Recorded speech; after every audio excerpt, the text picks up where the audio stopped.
Greetings, everyone. I am Dr. Noni Davis coming to you from St. C Academy here in North Carolina. Um, as I've mentioned before, I am a legacy owner of this private school, and we have been here for 30 years.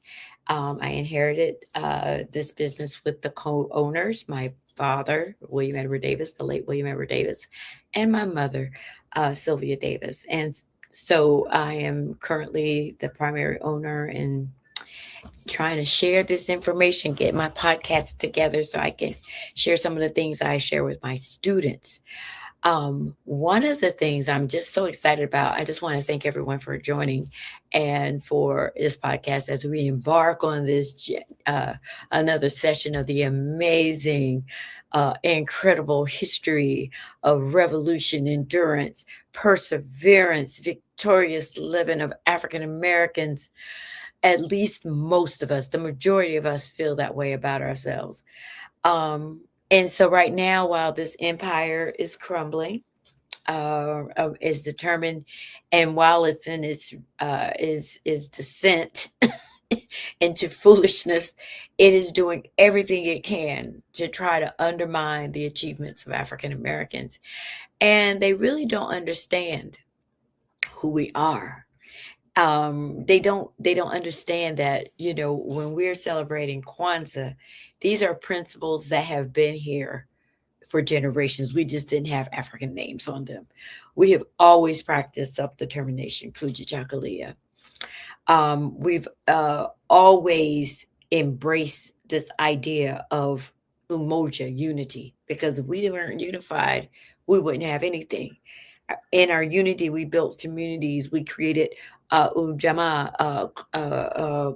cooperative economics. We had uh, uh, businesses. We had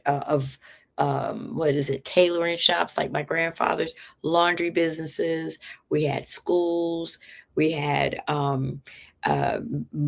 insurance companies, banks, and barber shops, and a theater, movie theater, and beauty shops, and all kinds of things. Shoe shine, shoe repair shops. We had restaurants. Everything you needed was right there in our community. You know, like I said, tailors and seamstresses and all and the like. We practice Kujichagulia, self-determination. We practice Ujima, cooperative work and responsibilities. Our churches were taking care of our folks because we couldn't get no money from the government. And we had a sense of purpose. We practiced Nia. We were creative in the way we did these things. That's our Kaumba. And Imani, we had faith. We were in our churches. We were in our mosque. We were in our communities praying and determined to accomplish what we needed to accomplish. But these people don't know who we are. And so last week I started, the last couple of weeks actually, I've been going through these spies, and we started with the Revolutionary War. And last week I introduced Miss Bowser, who was part of Miss Bowser was part of the Civil War. So here we are today. I want to delve more into this session on Civil War um, spies, how Africans were an integral part of that. And the more we learn about our history, the more we learn that our ancestors were incorporating like these Kwanzaa principles in their daily lives in an effort to create and achieve the freedom they deserved throughout the diaspora. So this is not just in America. This was in Africa. This was in the Caribbean. This was in England, in Europe. And so no matter what the supremely stupid court says, and that's what I'm going to just call them, we have about 3 intelligent people on there, and the rest of them are just morons. Must just always remember who our ancestors were. And so last week, for the Revolutionary War, I introduced James Armistead Lafayette, Tego, Kwaku, Cato, Saul Matthews, and Elizabeth Bliss. These were the people I introduced. And then I talked a little bit about Mary Bowser And, and they even had these detective agencies and these spy rings among white people. So white people had their spy rings, but black people were major folks who were participating in this.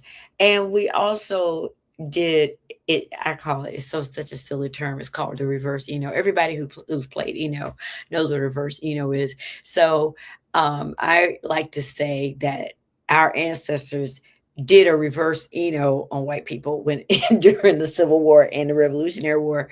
We let them, what the frame of mind they had regarding African intelligence, African potential, African new psychological and physiological capacities. We let them believe whatever they said, and then we're like, we're gonna let you use it against you. They thought that Africans didn't have the intelligence to engage in the collection of information and the stealth to pass it on to the Patriots and vice versa to the British. But our ancestors used white supreme stupidity to our advantage.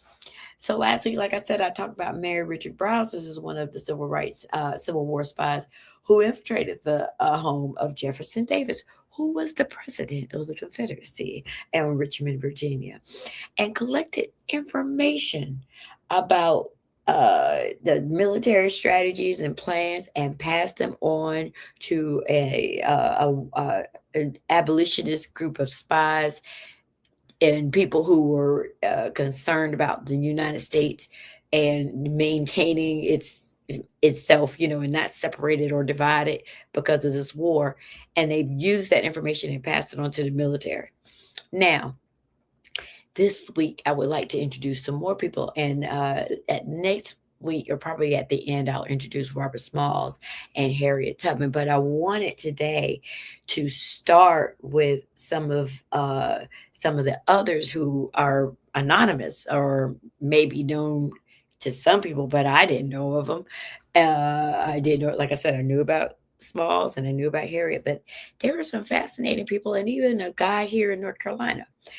Um, and I wanted to say, so according to the Confederate General Robert E. Lee, this quote comes from the Center for the Study of Intelligence, so like CIA kind of stuff. He stated that the demise of the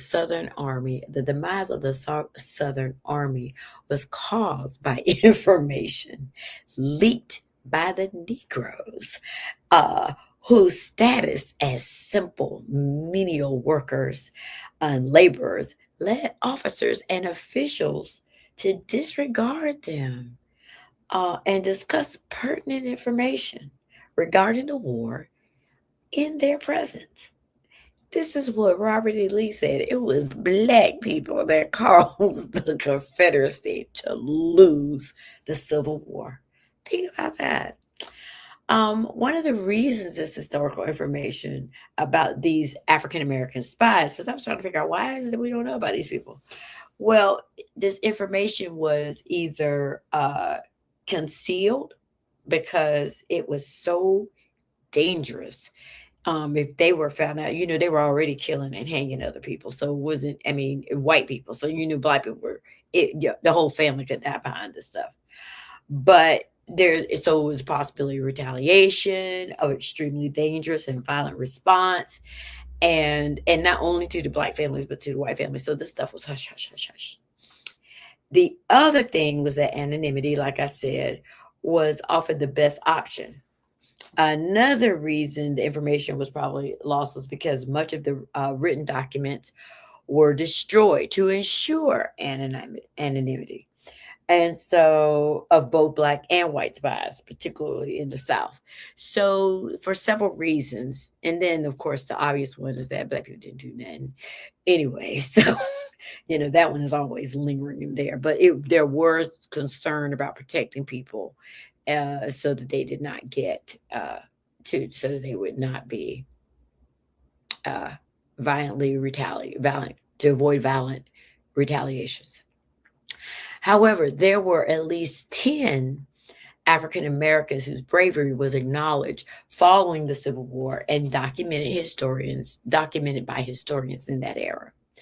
The Center of the Study for Intelligence introduces George Scott, John Scoble, and W.H. Ringgold.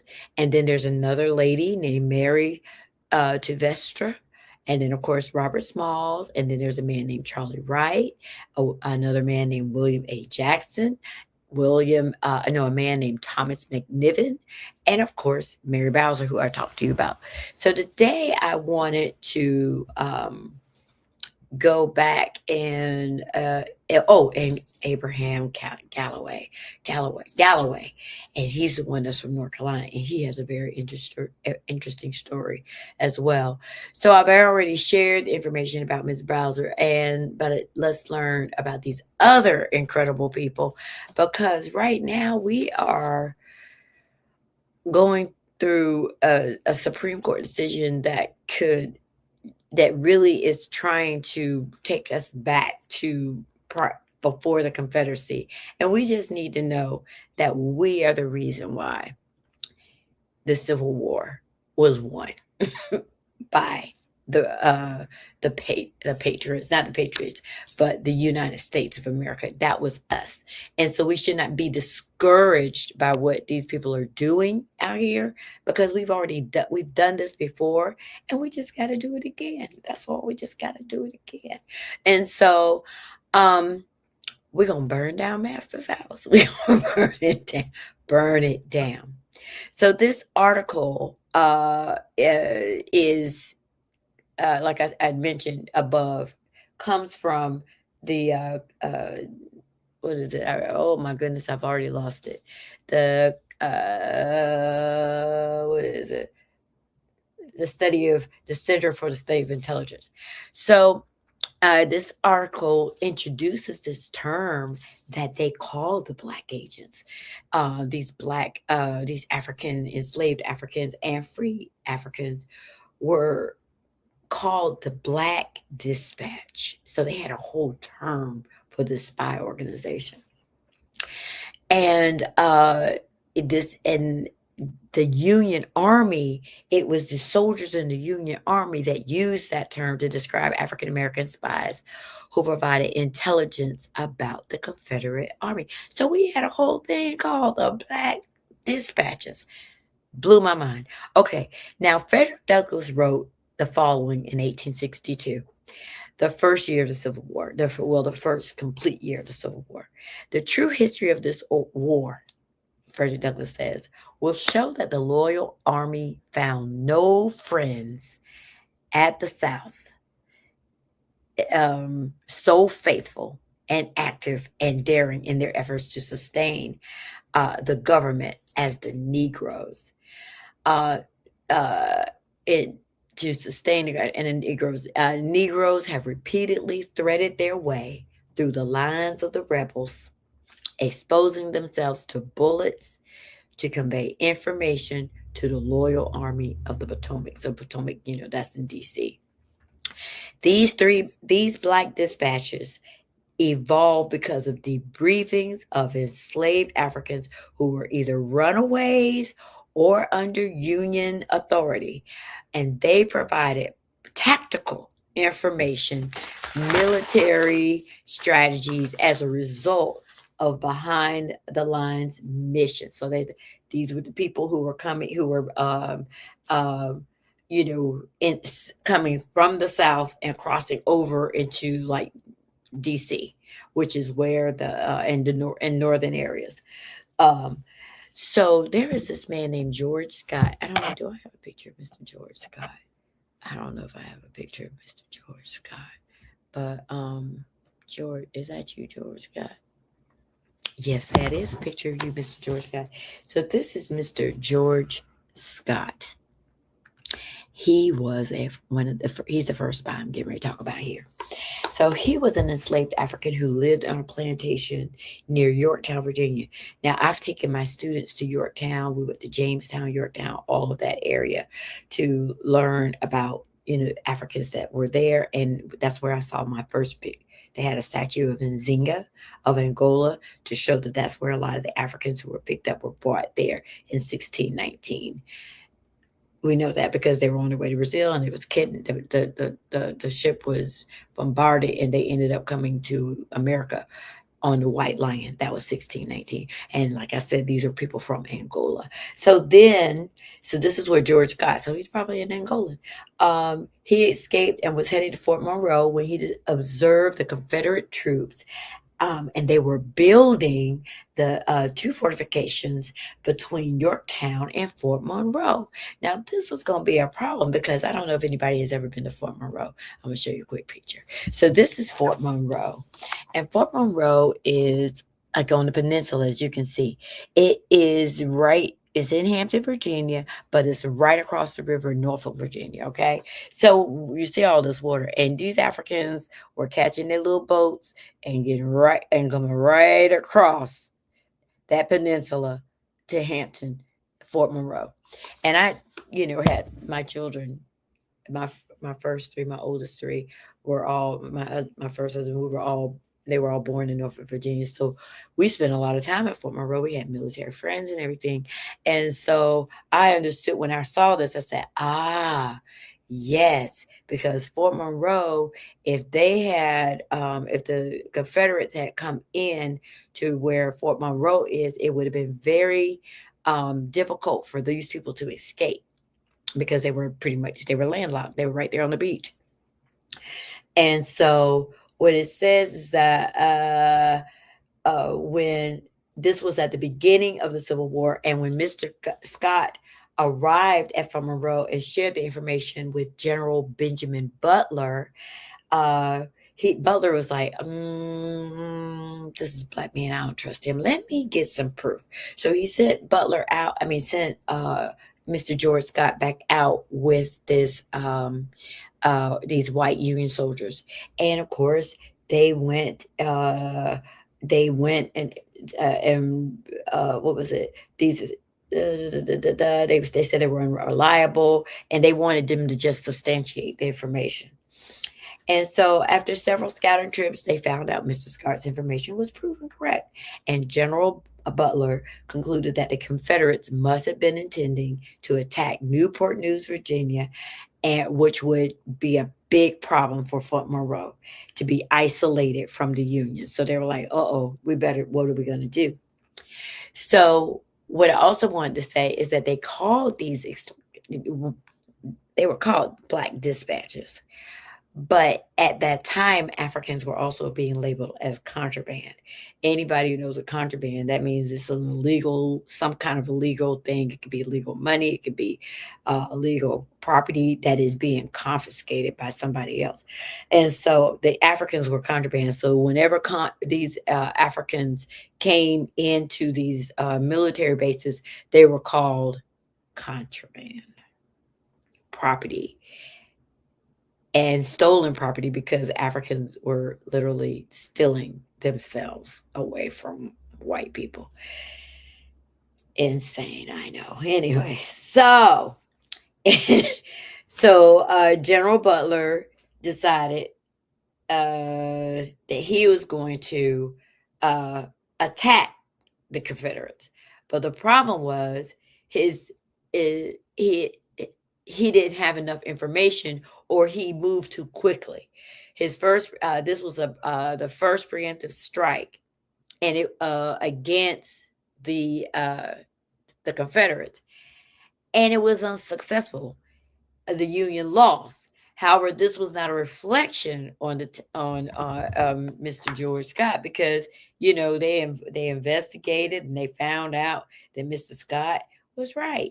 But what did they do? Mrs. Scott, I want to just show Mrs. Scott. That's Mrs. Scott. Mrs. Scott was right. I don't have a picture of that white boy named Butler, but I was trying to focus on black people today. Anyway, Mr. Butler made a mistake, and just, the thing did not work out. So he was the one that was at fault for not listening or developing a tactical military strategy that could defeat the union. I think maybe he was like just too overly confident. You know how that is. Anyway, so then this next guy, his name is John Scoble. Now, Mr. Scoble is interesting because at first they tried to say he was a fake, he wasn't real. This is John Scoble. Okay. And then this is another picture of John Scoble much later in his life. Okay, so I'm like, y'all got pictures of him, so how can he be a fictitious character? Anyway, He looks mighty sharp and everything like that. They were dressed to the T's back then and everything like that. So he looking sharp and everything like that. I had to tease you because I was gonna see if I could find the picture and everything like that. Because back in the day, our gentlemen and our women were dressed to the T's and everything along those absolutely. lines. So we've even got folks dressing to the T's now. Because I think doesn't your school go up to uh high school, or do y'all just Yeah, go up to junior high?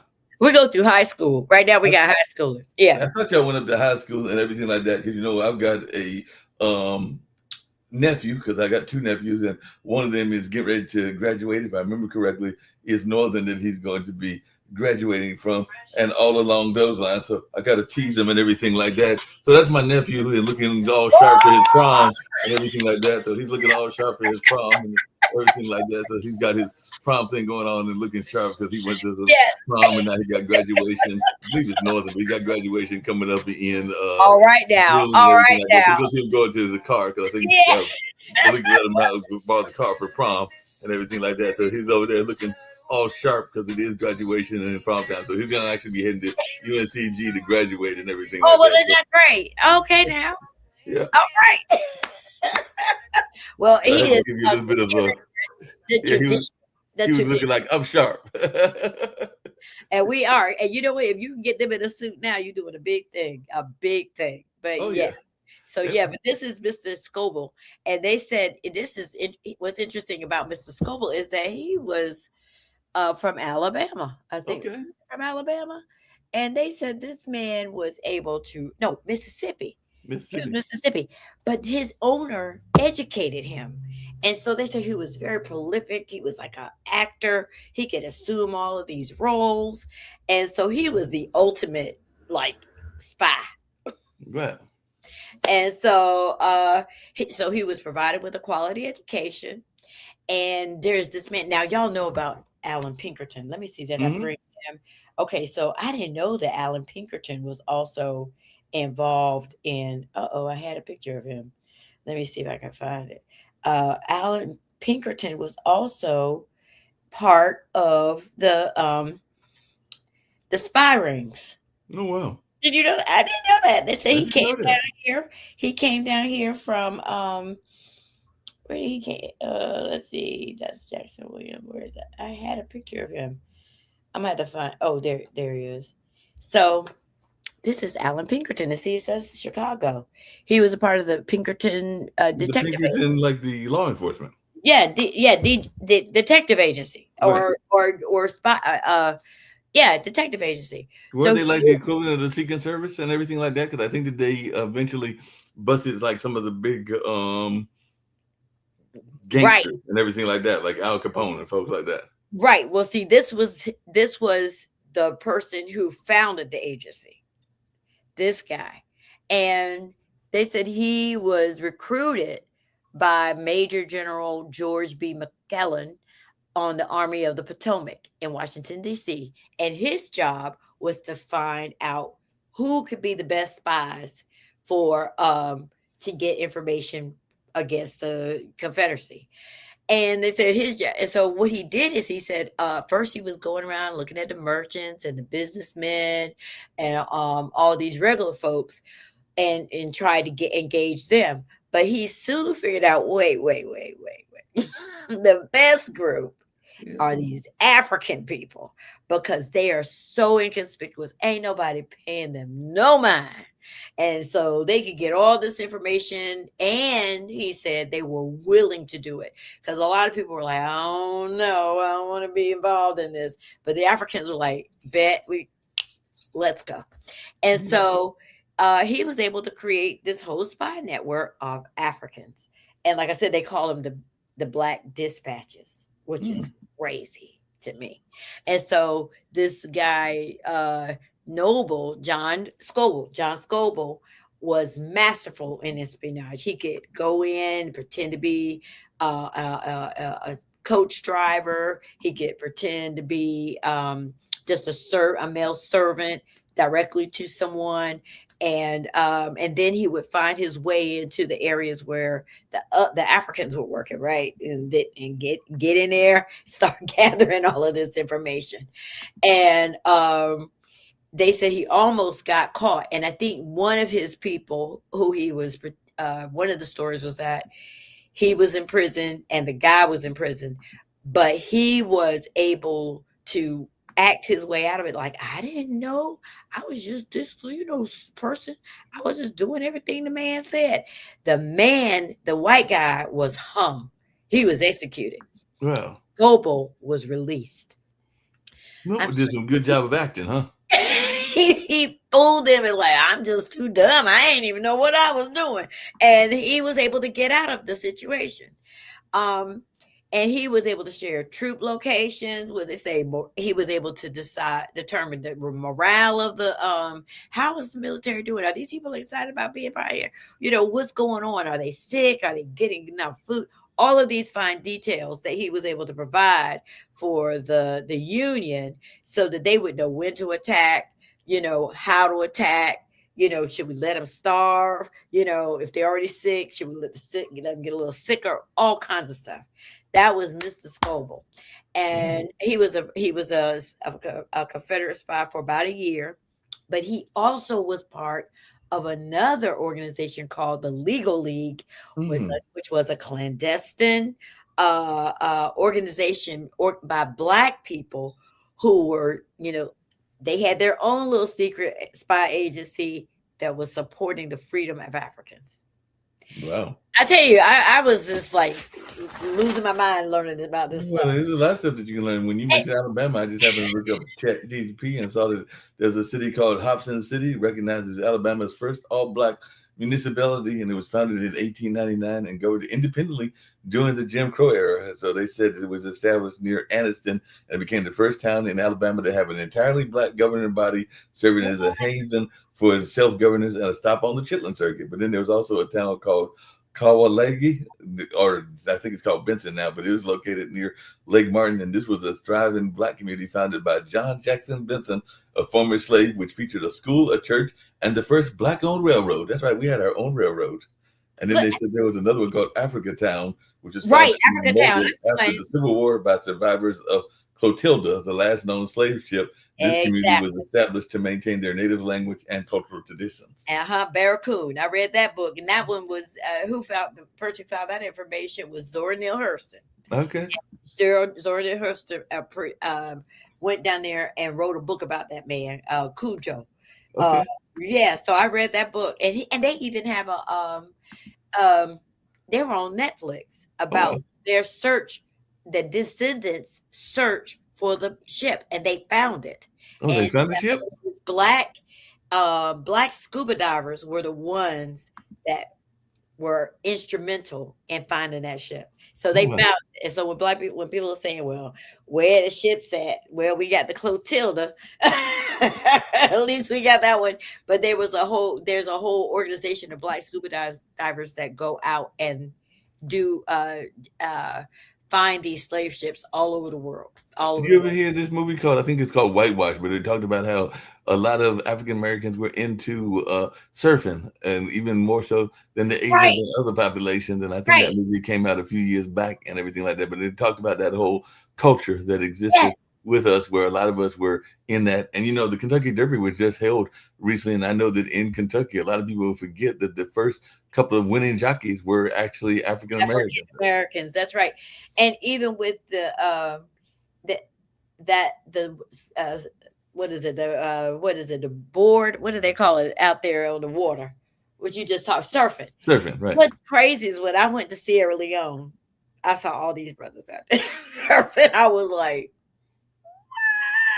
you just don't even think, but they're surfing right there in out off the coast. I Steer had an clear. interesting conversation, and I meant to bring it up to you last time, but I was talking to one of the ladies with Spirit House and everything like that. But we Yeah, were talking about this notion. I think they had gone to Gambia or one of the African countries, but they were actually asking the question because they had seen the sisters that it was coming from our area, and they were going like, "Well, why can't she speak for herself?" and everything like that, because they were under the impression some of the church, like some of the older people, that most of America was white and everything like that. So they really had not had it in their mindset that we have the kind of population that we have, because they were right. thinking, well, she should be able to speak to us because she's like the same coloration as us and Right, right, everything like right, that. right, right, right, right. Why don't we speak fuller? Why don't we speak Mende? Why don't we So speak? they were a little confused because they were like, "Why can't she speak to us? Because I mean, she looks like us and everything Uh-huh. like that." And then they were saying, "But she's from America." And then they were like, and then that's when the older elder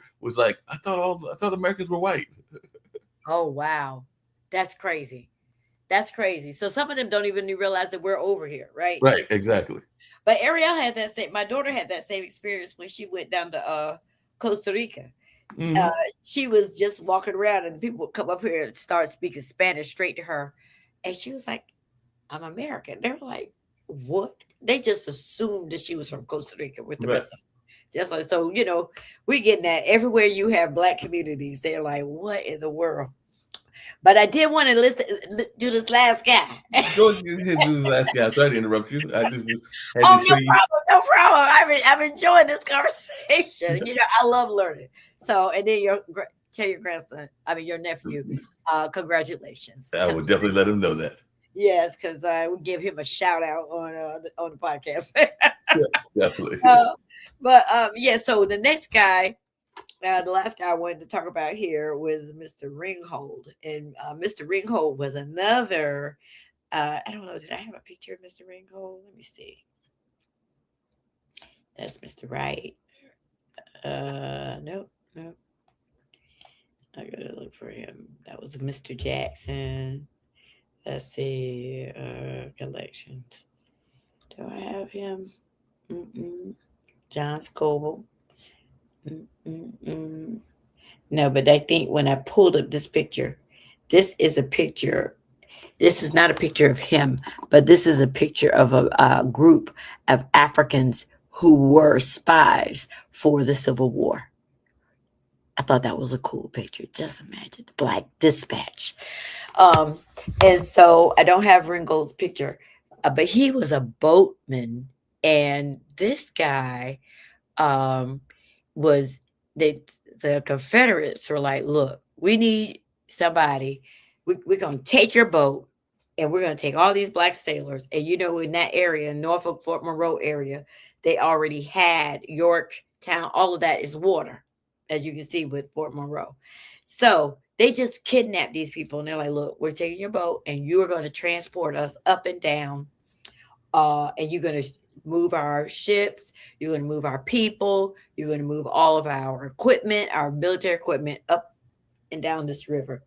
And so while he was forced to become a spy, and he was like, I didn't want to even become a spy, but they made me become a spy because they made me do work for them, and I didn't even want to do it. And so let's see. So while he was in Fredericksburg on the day that Virginia seceded, this was the Mhm. same time they seceded to the United States. The Confederate Navy just forced these guys to take their military troops and supplies up and down the Virginia peninsula, and they did it for 6 months.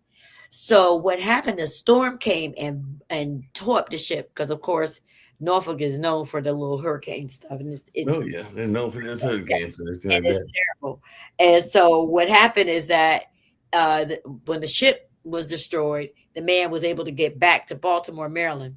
As soon as he got to Maryland, he went to the Union offices, and he said, "This is what's going on." And he told them all the business. He dropped all. Then he spilled all the tea, and he spoke with Mr. Pinkerton, that same Mm. white dude, and told him everything. He told and became a part of the Black Dispatch in Washington D. Can you believe it, Mark? They had a whole name for us called the Black Dispatch. The They Black used to Dispatch. all dispatch all the black.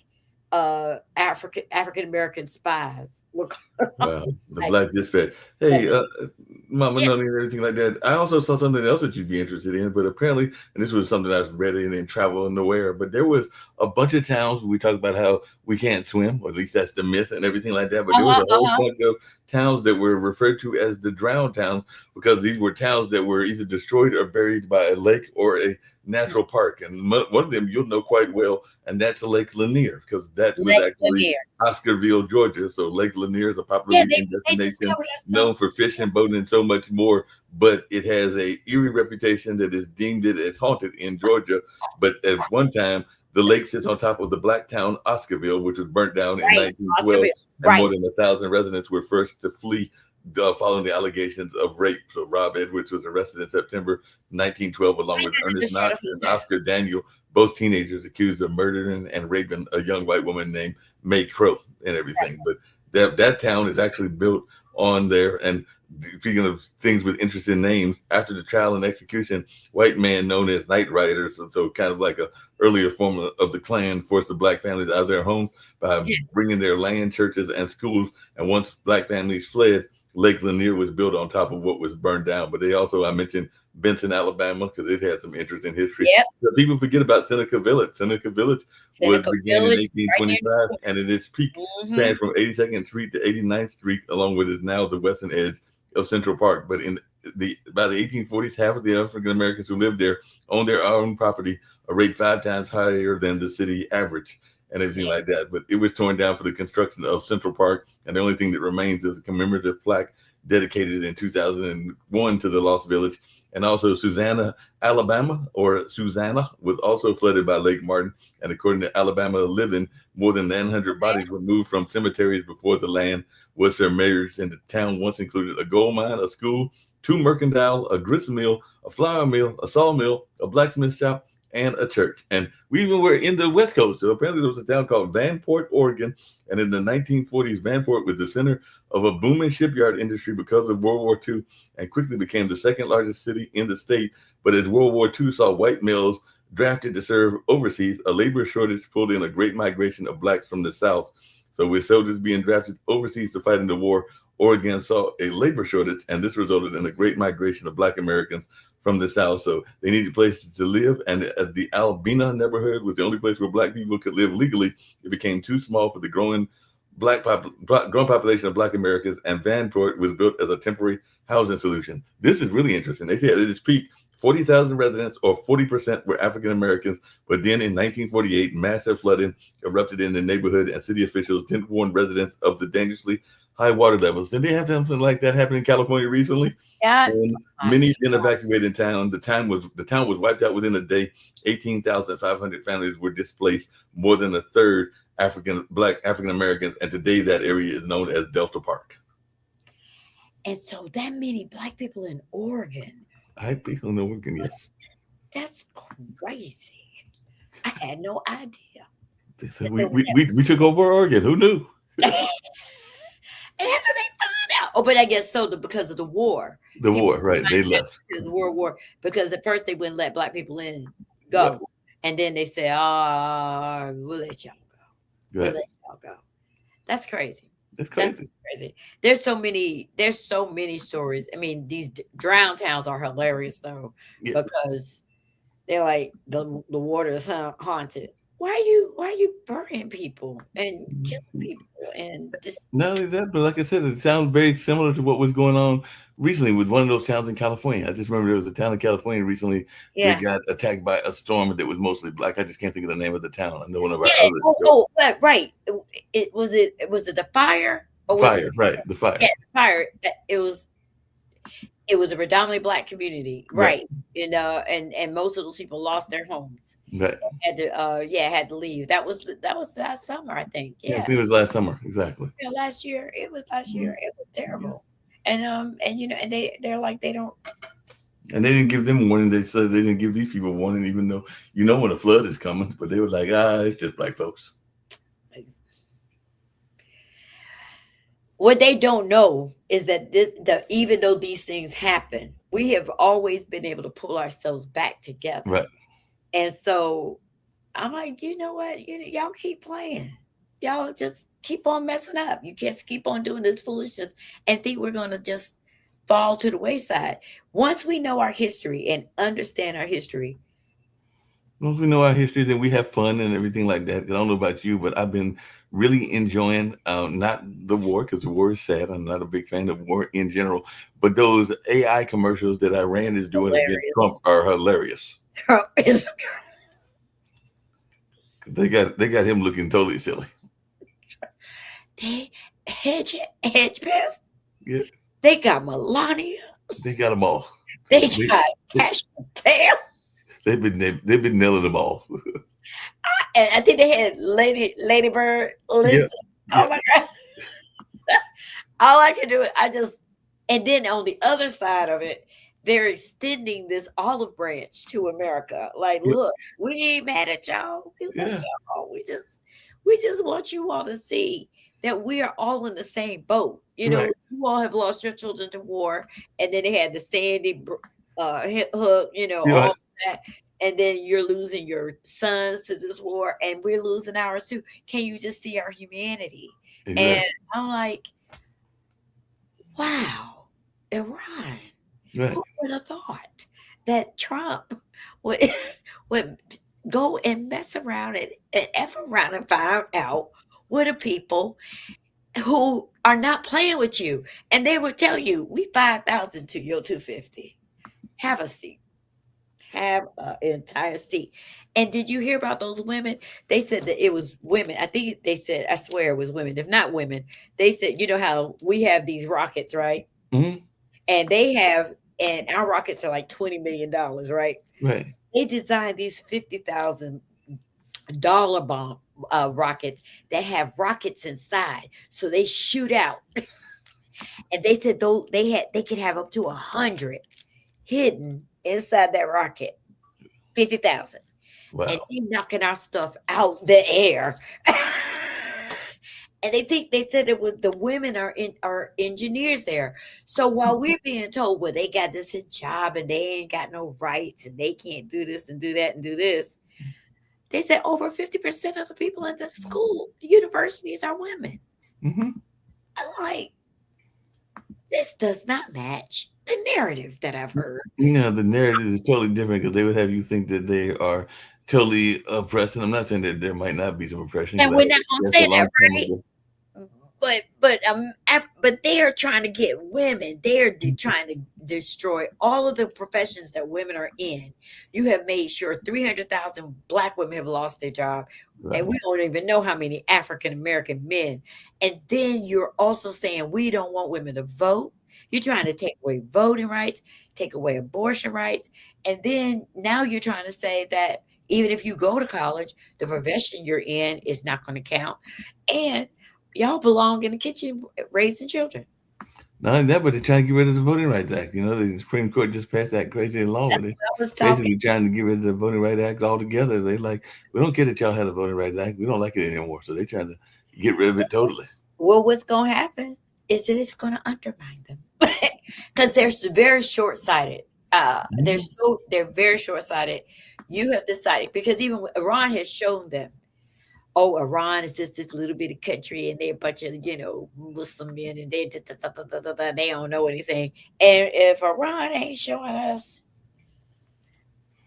when they said that they had these tunnels where these boats could come out from these little mini boats could come out from the tunnels and they're shooting blah blah blah blah blah blah blah blah blah, blah and then going back down into tunnels underneath the Strait of Hormuz. I'm like, You would think we would learn from the past, but also learn from history and everything like that. Because I mean, we've only been in the war with Iran, I think, less than a few months yes, and everything like that. But there's see another little country, it's a white little country and everything like that. But you think they would have learned from Ukraine because Ukraine has been kicking Russia's butt left how and right and I everything like that. So Ukraine you would think that he would have learned from his buddy Putin not to mess with small countries. But no, because these people have to actually think about okay, so they got this. So what we gonna do?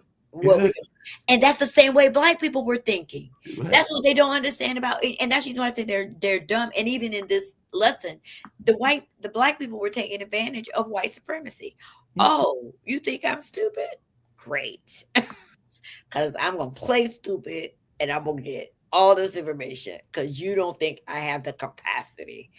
I I mean, don't. it wasn't that the whole concept behind the Ivan Dickinson play, the spook that sat by the door and everything like that? Was did you sit by the door and you learn a lot of lessons? I've told you before that I'm convinced. I mean, I wasn't living during the time, but I'm convinced that that's part of what Mr. Merrick was doing as he was cutting the hair of Mr. Duke. He was hearing all them deals that Duke was doing with the Vanderbilts and the Rockefellers of the Absolutely, day. So he was bringing some of that information back to our Black Wall Street and everything when he was meeting with the Moores and the Merricks and people like that. Because absolutely, he's probably like, I just absolutely. heard Mr. Cutting Duke do hair. that deal, and we can do something similar. Absolutely. And then Mr. Duke said, "Oh, well, let me give you some money so it can help." And he's like, and to appease his ego, they put that picture of him up there in the hay tie. Yeah. Oh, we're gonna put you across from Jesus, so we'll let you know. We ain't studying, but I'm just saying that's what we were playing them. Right. And these people don't know our history. And there is one little white boy who went and studied our history. I said, but you don't. You are doing stuff for evil. Black people were not trying to destroy white people. We just Mm-mm. wanted to be free. Y'all want to destroy us and women and Hispanics and everything. And we are the majority. You're not going to win. Mm-mm. You're not going to win. And then most white people are not willing to die for this nonsense. They're like, I don't care that much about what you're doing. So you had this very small group of people who are like, yeah, yeah, yeah, let's go. Y'all go. Not only that, but it's my understanding from Rick Rosner, who's one of our other panelists here on the network and everything like that, that Americans in general, but particularly white Americans, are not necessarily trying to have a lot of babies either and everything like that. Because Who definitely can the afford African it? nations are the ones that are having the better birth rate and everything like that. So not only are they not thinking straight, but they're also not even populating the population and everything like that. So I think Who definitely can the afford African the nations baby? have a higher birth rate, and even some of the birth rates are higher in our Latin American countries and some of our other countries of color and everything like that. So definitely that's another But factor that they don't even weigh who in. who can have babies? If Right. you are paying 1,000, I was sure this was my scale. I said, so when my grandmother bought her house cost $19,000 and she was paying $90 a month for the mortgage. Now, my mom and dad bought their house when they were all like about 30 years later, their mortgage was 30,000. Or they paid 30,000 for the house. I said, so we went from 19,000 to 30,000. So that's only an increase of 10,000. Why is my house 125,000? Exactly. That is outrageous. My house should have been 60, maybe 50 if we're gonna keep up with the what is it? The inflation. Hmm. And that's why Why? some people, yeah, and some people even moved here, because I know that I was talking to one of my coworkers who moved from Antigua, and they were talking about the part of the reason they moved is because the currency rate was so ridiculously high in terms of the exchange rate and everything like that. So they'd actually But moved because they could make a lot more money here in the States than they were making in a country that is known for its poverty in the Caribbean and everything like that. And I imagine the same thing with some of our Haitian brothers and sisters as well, that they are moving here because they get better opportunities oh, in terms of the right. finance and the currency rate change. That's why Bama is here because of the exchange rate. But now they are making it insane for us to stay here. And so, I mean, there people are charging $1,000 a week for daycare. Hmm. Like what? $1,500 a month? I'm like, what? And I'm charging less than half of that. I'm like, I can't understand. How are you But see, I'm in my home, so I don't have to pay all these exorbitant prices. Right. But it's crazy to me how people. So who can afford that? Somebody's gonna have to work a day shift and a night shift because child ain't even going to daycare. And if Mm-mm. they are, I mean, it's outrageous. It's unbelievable how much people. And then you're saying that these are the best daycares, but are they really? I don't know. I don't know. We put price tags on these places, and is your child learning anything during the day? I mean, what are we doing? And so it's really sad where we are right now. But No, but not but only that, but you know what else is sad? And I was going to bring it up on one of my other shows, but I'll bring it up on yours. Is that I was on the bus yesterday. I was talking to a veteran, a brother that's going to the VA, and he was talking about how much he's part of the reason he moved here and he loves Durham is because he's near where he gets his care at, and he has a very positive attitude against about life and everything like that. But there was another brother that he was talking to in addition to talking to me that was from the Virgin Islands, and this brother was talking about how there was a church. I think it was in St. Thomas, but it was a church that was in one of their provinces or one of their parishes. And this church literally, we talk about how we don't do enough for our poor, and we're supposed to be one of the richest nations and everything. But he's saying there was a church when he was in the Virgin Islands in that community that, and he thinks they still do it now, were feeding their community members not once a day, but twice a day. They were giving them both breakfast and lunch 5 days of the week, and anybody could go and get it. You didn't necessarily have to be homeless. You just had to be wanting to get the service. And we can't even get people to get 1 day of service in some places around here and everything like that. But this is supposed to be one of the poorer countries, kind of like Haiti and everything like that.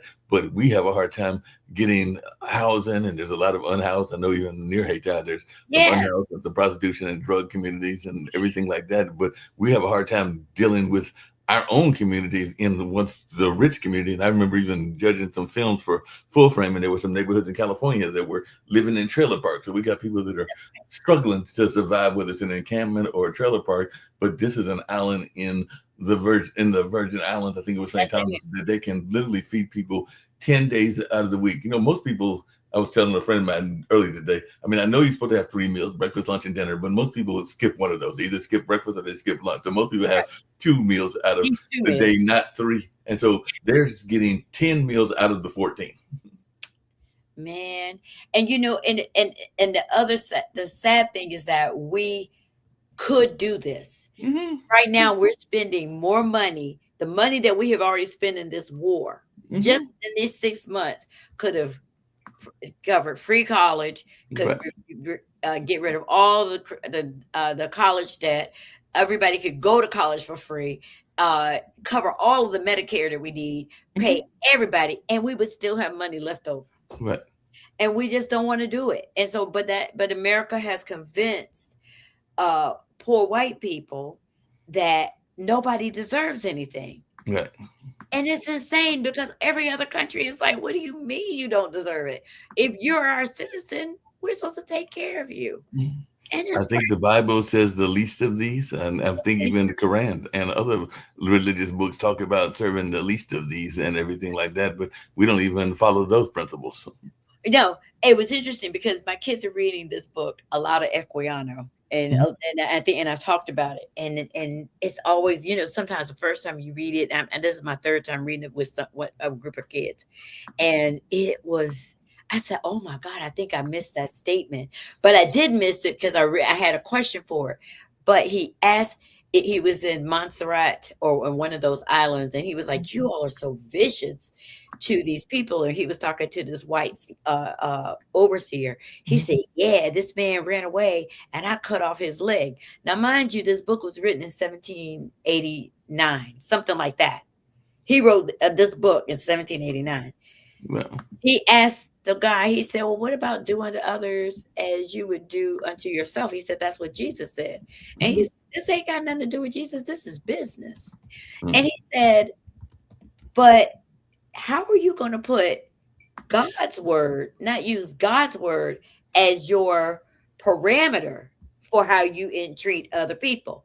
He said, "Guess what? When I get to heaven, I'll deal with that. Right now I'm on earth, I'm going to deal with this." I said, "Now, what does that mean, children?" What does that mean, children? Please tell me what that means. There is a mindset. These people do not think that while they hold people accountable for the way they behave, with like, you can't be your women supposed to be here, women, the hot man is head out, all this stuff. There are no such, no gays. They want to hold you accountable for stuff that they think is in the Bible, but they're not gonna do it. right. What does that mean? And I think it's like, well, God should be guiding your decisions. I said, I just want you to hear y'all say that, so y'all understand. These are my 9-year-olds. My 9-year-olds were like, "But you should be held accountable if you say you're a Christian, and the Bible should be what helps you make your decisions." I said, "Out of the mouth of babes." I just want to hear y'all say that. And amounts of babes, like you said. Those babes will tell you all kinds of amazing things. Sometimes, even when I'm grading papers, or scoring them, as we like to call it in measurement, I'm shocked by some of the things that the kids say. I think I was grading some fourth graders, and one of them kids was writing a paper. I could have swore I was looking at a college dissertation because they were bringing up stuff even about orientation, like stuff around orientation and the whole trans and all of this kind of stuff within the context of their paper. And I'm going like, as I was reading the paper, I'm going like, this seems like something that a college senior Student would be level, right, writing, or right, even a right. Yeah. dissertation. But this is somebody in the 9 to 10 year old, and not given his parents might Wow. be smart and he might be listening to his parents as he's writing these papers. But I was just really impressed as I was going because I was like, because I had to remember, I'm like, this is not a 18 or a 21-year-old. This is a 9-year-old, and they're writing like they're in their 20s or 30s. Yeah, and they're discussing this stuff because it's serious. But this is what happens when you read this literature. That's the reason why we need to know what our people said, because a lot of Adriano, like I said, that was the 1700s when Mhm. he published this book. And I said, so look, how many the 1800s, 1900s, we're in the 2000s. This book was over 200, maybe almost 250 years ago, that Mhm. Africans were saying the same thing, that we're like, what is going on, Right. America? These people have not, there's a group of people who just are not applying this to their daily life. So Mhm. that's it. That's how we got Trump. They're like, Mhm. well, he's Jesus. I said, but he don't do nothing to the Ten Commandments. He's broken every one of the Ten Commandments. Well, He broke most of the commandments. He's just doing all kinds of stuff, and now he's trying to. Because I think he was even messing with the Pope earlier today. So now he's going after the back Pope, to and I'm the not saying Pope the Pope. again. Oh my, He's going after representatives. I think he was even going after the woman that's with the Anglican Church. Yeah, like I said, he thinks that he is. I don't think that he thinks he's Jesus. I think that he thinks he's God. he does have he's a narcissist. And Right. one guy said that he's very close to leaving this space, leaving this earth. And I'm like, please, how soon? How soon? Because we need him to go. We need him to go. And we need all his people. I really want to see the UN. I think the UN is failing miserably. They should Yeah. have put him in jail twice now. He should have been in jail for Venezuela, and Mm-hmm. he's been in jail when he bombed Gaza. What are you waiting for? Yep.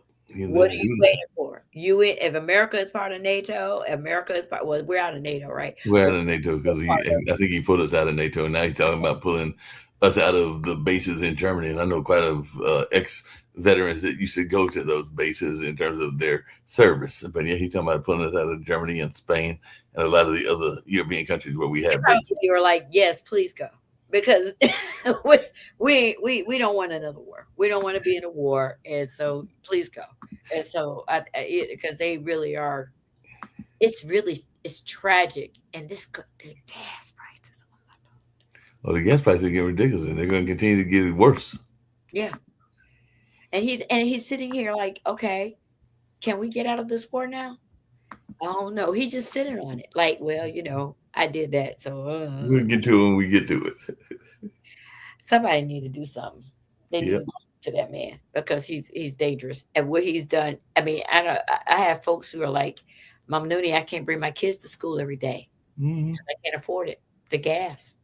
The gas and not only that, but the gas is ridiculous and everything like that. I was glad to see that my neighborhood is actually having parties and everything like that. So I think tomorrow we're going to have Wing Wednesday. So even the communities are recognizing that they've got to do something to help people in their community. Because even here at Duke Manor where I live, they're talking about biscuits on the go, so you can get biscuits in the morning and Taco Tuesdays, and they're even talking about the table game and pizza and ice cream night. So they hadn't been doing that. I think they did some during the pandemic, but it looks like they're recognizing that people need some People relief, are so having a they're hard trying to give some relief.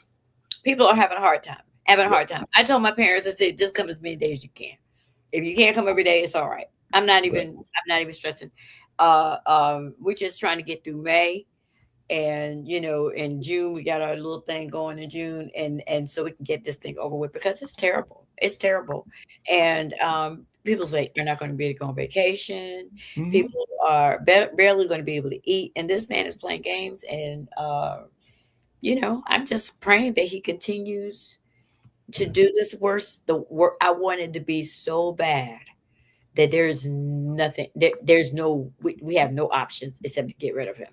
Yeah, because I'm there's some praying. people that are, yeah, I'm with you I'm on that. praying. There's even people that are concerned about seeing their family for the different events that are going on. Because, like I said, there's definitely graduation coming up very soon, and there's other things that are coming up soon as well. So there are people that are even concerned about that as well. Yeah, because are you going to be able to drive? Are you going to be able to fly? Right. You can't fly if there's no gas. They said some of these countries have already cut back all their schedules. America has what is it? That little one, Spirit Airlines said, Yeah, "Dude, because Perry just went out of business. right," and that was very cheap if you wanted to go somewhere fast. Yeah. Gone. So these other airlines, they're gonna be gone too, and they're like the country's falling apart. Oh well. Yeah, well. Find out that hey, this is why I said, look, you better know about what your people were doing. They were spying, they were doing, and this is what we were doing when you could get killed for anything, Man, for just doing it. anything. And Yeah. that's just why they didn't even know. We didn't even know about these people, the Black Dispatch. We didn't even know about that. So, Nope. what are we gonna do now when we have more power? So we need to take the power we got, Got to take it back. take it back, and take them out. Yeah. Anyway, here we go. On that note, we get ready to get out of here. We got the commercial about the parents and, of course, your school and everything. And I think I got the one about my friend Captain, who I was talking to earlier in his book. So I'll play those as we get out of here because he's got Okay. his book about slavery and his family connections. So I'll play all of those and get us Awesome. on out of here. I think I bought that book. You did? I think I bought it. Is it the Cool. one with a black couple on the front, a mixed race couple on the front? Mixed race on the couple, and he was talking about his family and their history. I'll actually play that first, and you can tell me if you watched it. So let's see. I'll play this, and then I'll play the other commercials. Did you buy this book? They were never supposed to win. In a system built to keep black families landless, one decision changed everything. Bitter Ground's Inheritance tells the true story of heirs who fought through Jim Crow. Courts, challenges, and silence to claim land, wealth, and legacy. Told by descendant Captain Newborn, this is more than a story, it's a rare victory. A must-read that exposes America's hidden past. Get your copy today.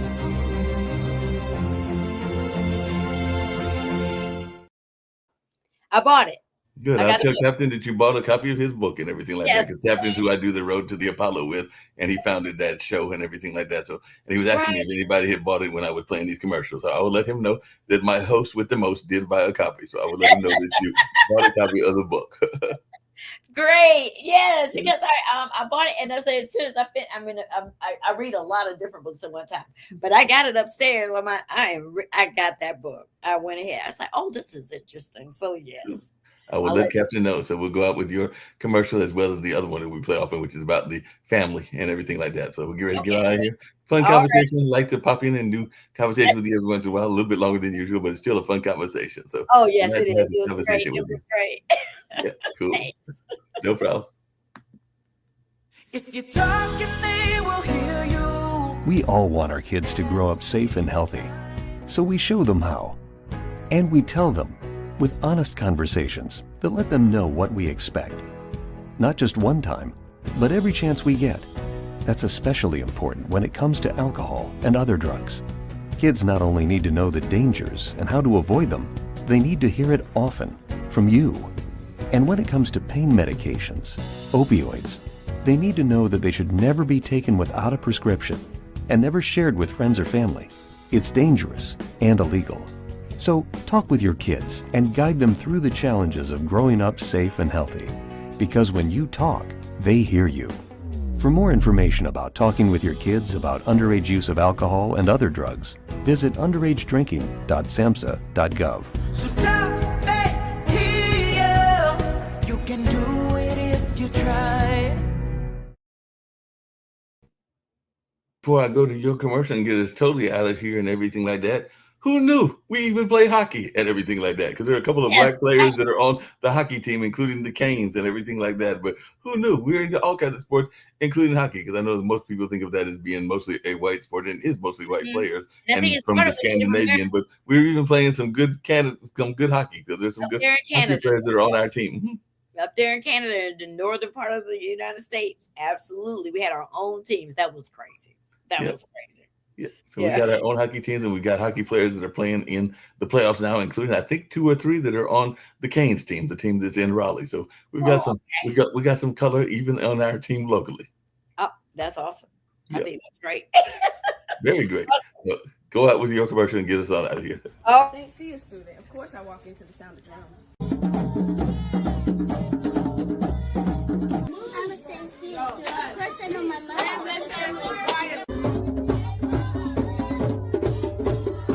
I'm a St. Cia student. Of course I can play the drum. I'm a St. Cia student. Of course I can work with my hands. I'm a St. Cia student.